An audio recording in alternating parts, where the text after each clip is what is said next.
Star Wars Galaxies is perhaps one of the best Star Wars games ever made, and arguably one of the best MMOs ever as well.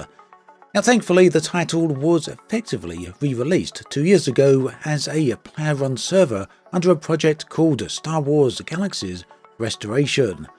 Now 2 years later the project is going very well, and in fact just recently the team have been celebrating by releasing a press release along with some updates as to what to expect in the future of this player-run server. For those of you who were around at the time, you will remember just how well loved Star Wars Galaxies was amongst the communities. It was unlike many other theme park driven MMOs of the time, and instead opted for the sandbox approach, a type of MMO that was long in decline at the time, and well, we just never see much of them even by today's standards. So Star Wars Galaxies was fairly unique and allowed players to pretty much participate in any type of activity they desired. You could be a bounty hunter or a smuggler or a simple humble moisture farmer, and if you chose the later route you wouldn't even need to get involved in combat, let alone much in the way of various missions. But even still, that wouldn't prevent you from building up a massive trade empire. So, in celebration of 2 years of a galaxy far, far away, that is the Star Wars Galaxy Restoration project, we can see that more than 45,000 accounts have been created since 2021. Now, the game has a very strict policy here of only one account per person. There's no get around here. You can't create multiple accounts on a single computer because that will be checked, and if you're found out doing this, you will be permanently banned. So it seems that for the most part of these, at least unless people have found a workaround, it's very likely that these 45,000 accounts are all completely unique. Further down we can see that the game now has 188 total guilds, 65 player cities. These are player created cities comprised of player housing that we mentioned before, so it seems like it's a very busy game. So that's some of the player-driven stats, but what has been going on in terms of the game itself? Well, we can see over 2 years the developers have worked on infrastructure, combat, economy, content, space, Jedi, that's a pretty big one, as well as a PvP.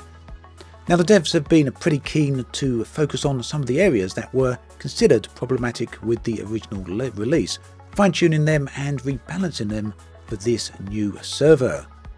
If we go back and look at some of these elements here then, infrastructure, they've rebuilt and refactored a number of game systems and services. Combat continues to be refined as we aim to maintain balance between professions with more to come. So it's nice to see that they're not just reenacting the original Star Wars Galaxies, but improving upon it as well. The economy is routinely monitored and is stable. That's nice to hear because that is a massive problem for many MMOs. Content, significant releases over the past year include numerous community events and all of Mustafar. Space bounties became a reality, and space recently saw hefty lift with new content and more tokens. And the big thing of course here for many people is going to be the Jedi capabilities. Now back when Star Wars Galaxies first released, being a Jedi was a very big deal. It wasn't available as a starting option, therefore players couldn't simply choose to be a Jedi. You had to accomplish certain very mysterious tasks through which the game didn't actually lead you or describe. It was a process of discovery. So therefore when players did see a Jedi, it was a very rare sight. This all changed with the new game experience when the developers made Jedi a starting option. That of course led to a lot of controversy at the time and ultimately was a big contributor to the game's downfall. Now zip forward to 2023 and the Restoration project seems to opt for the best of both worlds, taking the best of the new game experience mechanics and quest systems and combining them with the mystery of the original Jedi profession. This led you through a chain of quests and other mysteries and ultimately to the village. So the village is an area where players would get involved with a variety of quests to unlock their force sensitivity and further refine and develop it. So developers have been working on phase 3 of Force Sensitive Path, which entails recreation of the entire village. We're aiming to update every single force sensitive quest into the new game experiences quest system. So whilst they're taking the NGE functionality, which was much improved over the original, they're also taking some of the original concepts and applying that accordingly. So hopefully, it seems the idea here is to get the best of both worlds. And here we can see a few screenshots of the village. So definitely it's nice to see this as a big focus. At any rate, that's the latest with Star Wars Galaxies Restoration. If you were around at the time, originally back in the early 2000s, and this is a game you much loved, you might want to jump back in just for the sake of nostalgia. Alternatively, if you completely missed out on this, now would be a great time to give it a try.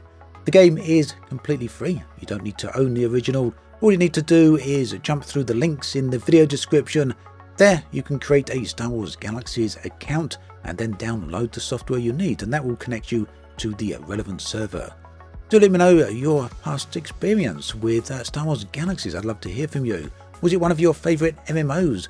Was you sad when the Galaxies world ultimately declined and then disappeared? Or was it a title that you completely missed out on? Do let me know. As always, thanks for watching, and I'll catch you guys and girls next time.